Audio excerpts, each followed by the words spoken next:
आज हम लोग फंडामेंटल का सेकेंड चैप्टर स्टार्ट करेंगे।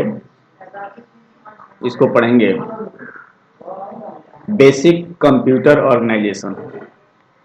इसका पहले हमने फर्स्ट चैप्टर में फंडामेंटल और कंप्यूटर का बेसिक चीज़ें हमने बताए थे आप सभी को।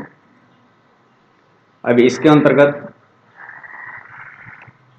बेसिक ऑर्गेनाइजेशन ऑफ कंप्यूटर्स यानी बेसिक कंप्यूटर ऑर्गेनाइजेशन जो है चैप्टर, इसको हम लोग कंप्लीट करेंगे। सबसे पहले देखते हैं लर्निंग ऑब्जेक्टिव। इसके अंतर्गत हमें क्या क्या लर्न करने हैं। First, in this chapter you will learn about basic operation performed by all types of computer systems.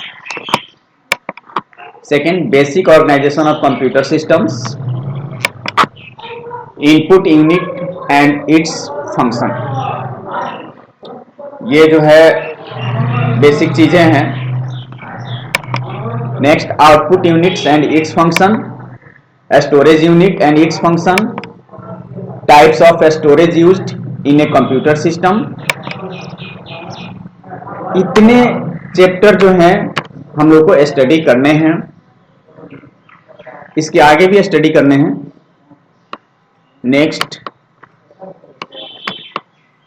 Arithmetic logic unit ALU के बारे में, कंट्रोल यूनिट के बारे में, सेंट्रल प्रोसेसिंग यूनिट के बारे में, कंप्यूटर एज ए सिस्टम, इसके बारे में स्टडी हम लोग को करने हैं। चलिए, तो ये चैप्टर्स जो है हम लोग एक एक करके स्टडी करना स्टार्ट करते हैं। सबसे पहले आते हैं the 5 basic operation of a computer system. First, input. ये बेसिक ऑपरेशन है जो कि कंप्यूटर के अंतर्गत हम लोग करते हैं। पहला, inputting. This process of entering data and instruction into the computer system is inputting. Storing, saving data and instruction to make them readily available for initial or additional processing, है ना, whenever required। यानी data को सभी लोग, इसके पहले भी आप लोग को हम बताए थे, है ना, कि डेटा को हम स्टोर कैसे करते हैं और स्टोर करने से क्या क्या फायदे हैं पिछले चैप्टर में। और आज उसी के अंतर्गत आप लोग को ये बता रहे हैं कि डेटा को हम स्टोर कैसे करेंगे, आगे के चैप्टर में हम बताएंगे, और उसे क्या क्या फायदे हैं। स्टोरिंग हम उसे कहते हैं जो डेटा को सेविंग कर रहा होता है, इंस्ट्रक्शंस देता है, और जो डेटा को प्रोसेसिंग के लिए जो भी required additional processing whenever required, that's called storing. Next, processing. Processing क्या होता है? तो जो अर्थमेटिक्स ऑपरेशंस होते हैं, जैसे एडिशन, मल्टीप्लिकेशन, डिवीजन, इसको लॉजिकल ऑपरेशंस जो होते हैं, जैसे comparison, like, equal to, less than, greater than, ये जो भी वर्क होते हैं उसके फंक्शन में, उसको हम लोग प्रोसेसिंग करते हैं। जस्ट लाइक देखिए, processing, performing arithmetic operation, add, subtract, multiply, divide, ना। लॉजिक ऑपरेशन में जैसे लेस देन, ग्रेटर देन, है ना, इक्वल साइन, तो ये सभी प्रोसेसिंग कहलाते हैं। नेक्स्ट देखिए, आफ्टर दैट आउटपुटिंग। अब देखिए, वर्क करने के बाद कुछ ना कुछ हमें आउटपुट तो मिलता ही है, जिसको प्रिंटेड रिपोर्ट या विजुअली देख सकते हैं। तो जब हम वर्क को फिनिश करते हैं, यानी प्रोसेस जब हमारा फाइनल होता है, तो उस पीरियड में हमें एक प्रिंटेड रिपोर्ट उसके बाद आता है या विजुअल डिस्प्ले आता है स्क्रीन पे, वो आपको आउटपुटिंग होता है। देखिए, the process of producing useful information और result for the user such as a printed report और visual display. Next, controlling, directing the manner and sequence in which all of the above operations are performed, that is controlling. Next, ध्यान दीजिएगा, basic organisation of a computer system. ये basic organisation है जिसके माध्यम से आपको यह समझ में आएगा कि हमारा सेंट्रल प्रोसेसिंग यूनिट कैसे काम करता है। सबसे पहले देखिए, basic organisation of computer system का यह स्ट्रक्चर। ये हमारा पार्ट जो है, दो पार्ट, और इसमें आप देखेंगे 4 व्हाइट बॉक्स बने हुए हैं। इधर हमारा इनपुट यूनिट्स है और ये हमारा आउटपुट यूनिट्स है। जब भी प्रोग्राम एंड डेटा हम इनपुट के माध्यम से कंप्यूटर सिस्टम में, यानी प्राइमरी मेमोरी में, प्राइमरी स्टोरेज में जब हम इनपुट करते हैं, तो वह डेटा आपका कंट्रोल यूनिट को जाता है। Control unit data arithmetic logic unit को भेजता है। अर्थमेटिक लॉजिक यूनिट उसको प्रोसेसिंग फाइनल करता है और आपका रिजल्ट कंट्रोल यूनिट को फिर सेंड करता है। कंट्रोल यूनिट अपना वर्क प्राइमरी मेमोरी को सेंड करता है और प्राइमरी मेमोरी आउटपुट आपको दिखाता है, यानी रिजल्ट आपके स्क्रीन पर शो करता है, और वह रिजल्ट आपका इंफॉर्मेशन होता है, जो आपका रिजल्ट आता है। जब हम डेटा को सेविंग करते हैं, यानी आफ्टर सेविंग, जब यह प्रोसेस हो जाता है तो आपके स्क्रीन पर डेटा दिखाते रहता है। जब उस डेटा को आप सेव करते हैं तो वह डेटा सेकेंडरी मेमोरी में, यानी सेकेंडरी स्टोरेज में चला जाता है।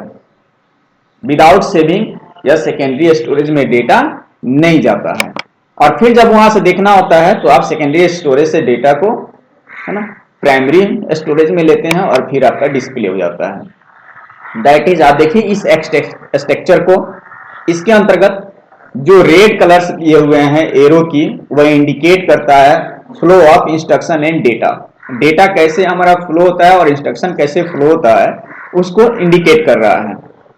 Indicate the control exercise by the control unit, और ये जो डैश डैश करके जो दे रहा है, ये आपका कंट्रोल एक्सरसाइज है ना, कंट्रोल यूनिट का। तो आप सभी को यह बहुत अच्छा से समझ में आ गया होगा, और यदि नहीं समझ में आ रहा है तो आप हमें कमेंट करके पूछ सकते हैं या मैसेज करके पूछ सकते हैं। नेक्स्ट देखिए, central processing unit. Next, input unit, है ना, input unit. N input unit of a computer system perform the following function.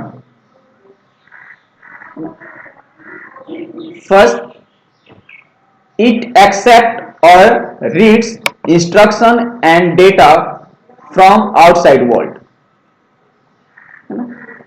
Next, it converts these instruction and data in computer acceptable form. It supply the converted instruction and data to the computer system for further processing. That is input unit. Next, output unit. Output unit. An output unit of a computer system perform the following function. First, it accepts the result producing by the computer which are in coded form and hence cannot be easily understood by us.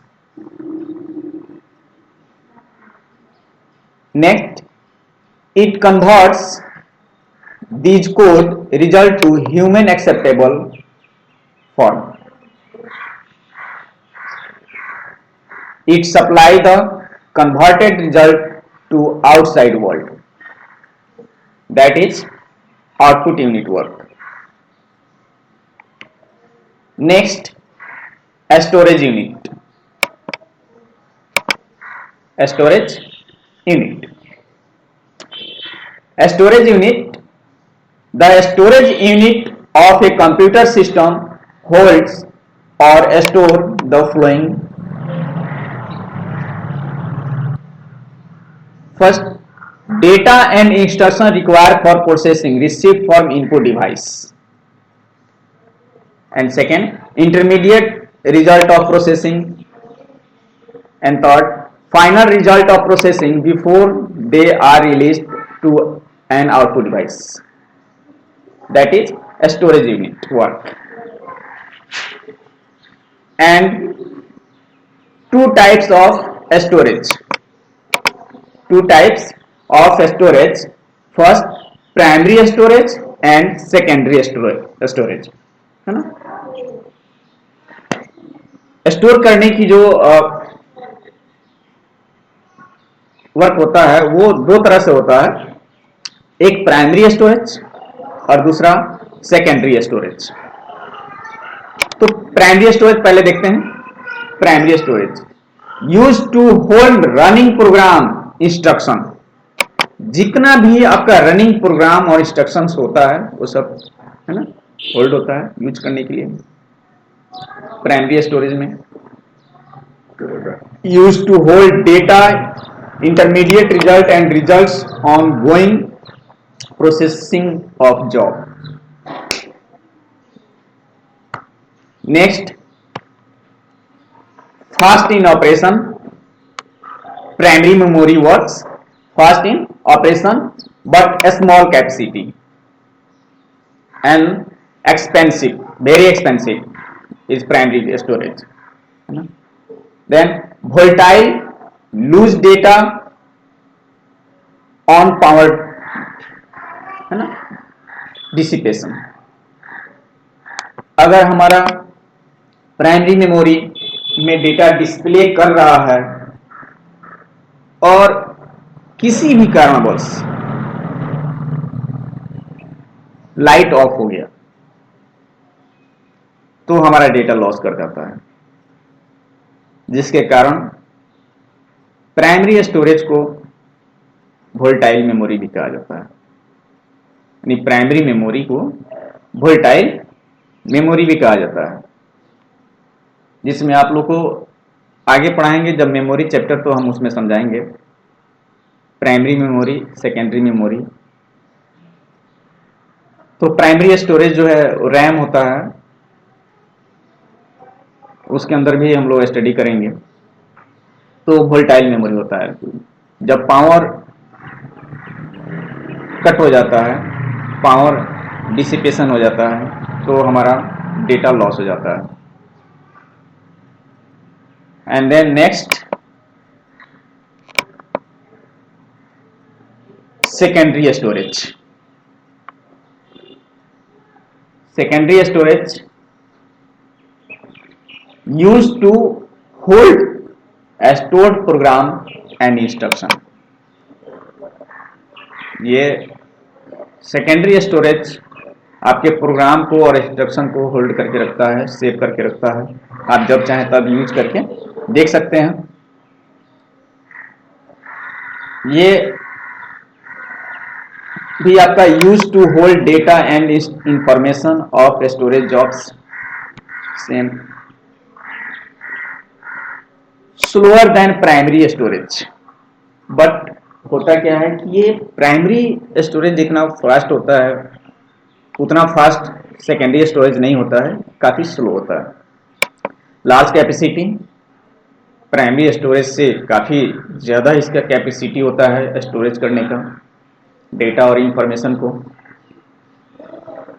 Lot cheaper than primary storage and retains data even without power. ये data को retains करता है, इसमें power की कोई जरूरत नहीं रहती है। और पावर कट भी होता है तो इसके जो डेटा सेव रहते हैं उसमें को बाद में भी ओपन करके आप देख सकते हैं सेकेंडरी स्टोरेज का। Next ALU arithmetic logic unit. Arithmetic logic unit of a computer system is the place where the actual execution of instruction take place during processing operation.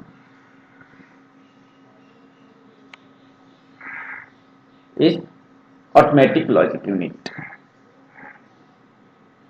arithmetic logic unit computer system का एक ऐसा जगह है, एक ऐसा place है जहां instruction और डेटा को लिया जाता है और उसका प्रोसेसिंग होता है और आपको रिजल्ट भी देता है। Next control unit.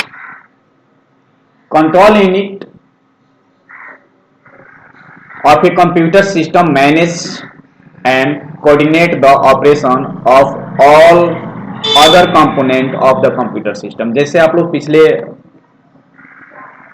फिगर में आप लोगों ने देखा कि डेटा को प्राइमरी स्टोरेज से डेटा कंट्रोल यूनिट ले रहा था और ALU को सेंड कर रहा था, फिर ALU से आफ्टर प्रोसेसिंग डेटा को फिर ले रहा था और प्राइमरी स्टोरेज को सेंड कर रहा था। प्राइमरी स्टोरेज डिस्प्ले दे रहा था, यानी डिस्प्ले पर भेज रहा था, रिजल्ट इंफॉर्मेशन जा रहा था डेटा। तो कंट्रोल यूनिट कंट्रोलिंग का काम, कोऑर्डिनेटिंग का काम करता है प्राइमरी स्टोरेज और ALU के बीच का। Next central processing unit CPU।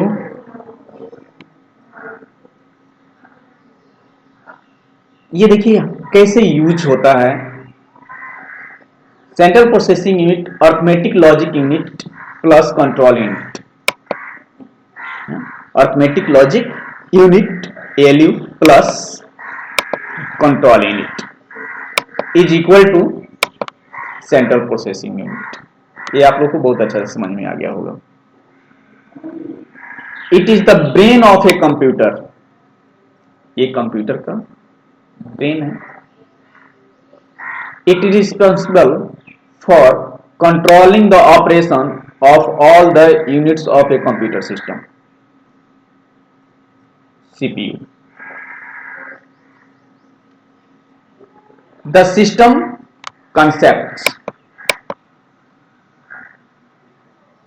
A system has following three characteristics. First, a system has more than one elements. All elements of a system are logical related and all elements of a system are controlled in a manner to achieve the system goal.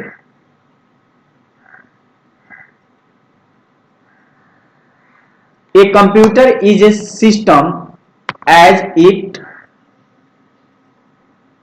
comprises of integrated components just like input unit, output unit, storage unit and CPU that work together to perform the step called for in the executing program. That is system concept. Next, keywords हमने इस chapter में क्या क्या study किया। Arithmetic logic unit आप लोगों ने LU के बारे में स्टडी किया। जितने भी मैथमेटिकल ऑपरेशंस होते हैं वो अर्थमेटिक लॉजिक यूनिट के अंतर्गत ही फिनिश किए जाते हैं। आउटपुट इंटरफेस के बारे में आपने स्टडी किया। एक्सिलरी स्टोरेज के बारे में आप लोगों ने स्टडी किया। एक्सिलरी स्टोरेज देखिए, प्राइमरी स्टोरेज, सेकेंडरी स्टोरेज और एक्सिलरी स्टोरेज। तो सेकेंडरी स्टोरेज को ही एक्सिलरी स्टोरेज कहा जाता है, यानी सहायक मेमोरी जिसमें हम डेटा को रखते हैं। इसमें कंफ्यूजन करने की जरूरत नहीं है, कंफ्यूज होने की जरूरत भी नहीं है। सेकेंडरी मेमोरी, सेकेंडरी स्टोरेज ही आपका एक्सिलरी स्टोरेज है। आउटपुट यूनिट के बारे में आपने स्टडी किया। सेंट्रल प्रोसेसिंग यूनिट के बारे में आपने स्टडी किया, सीपीयू कैसे प्रोसेसिंग करता है। आउटपुटिंग के बारे में भी स्टडी किया, जो हमें प्रिंट आउट्स प्रोवाइड होते हैं, डिस्प्ले प्रोवाइड होते हैं। कंप्यूटर सिस्टम के बारे में आपने स्टडी किया इस चैप्टर में। प्राइमरी स्टोरेज के बारे में, सॉरी यहाँ प्राइमरी स्टोरेज होना चाहिए था, टाइपिंग मिस्टेक है। नेक्स्ट, कंट्रोल यूनिट के बारे में, सीयू के बारे में स्टडी किया। प्रोसेसिंग कैसे किया जाता है इसको हमने बताया। कंट्रोलिंग कैसे होता है उसको हमने बताया। सेकेंडरी स्टोरेज क्या होता है उसको भी हमने बताया, जो डाटा को सेव करने के लिए। इनपुट इंटरफेस के बारे में हमने बताया। स्टोरेज यूनिट के बारे में हमने बताया। स्टोरिंग कैसे होता है उसको भी बताया। इनपुटिंग कैसे होता है इसको भी बताया। सिस्टम क्या होता है उसको भी हमने बताया। और मेन मेमोरी कैसे वर्क करता है उस भी आप लोगों ने देखा। और फिर हम लोग जब मेमोरी चैप्टर पढ़ेंगे तो उसके अंतर्गत बहुत सारी चीज हम लोग स्टडी करेंगे। तो ये था आपका सेकेंड चैप्टर ऑफ फंडामेंटल। आप लोग को यह चैप्टर अच्छा लगा तो आप हमारे YouTube चैनल को सब्सक्राइब कीजिए, लाइक कीजिए और एक दूसरे से शेयर कीजिए। बहुत बहुत धन्यवाद आप सभी का।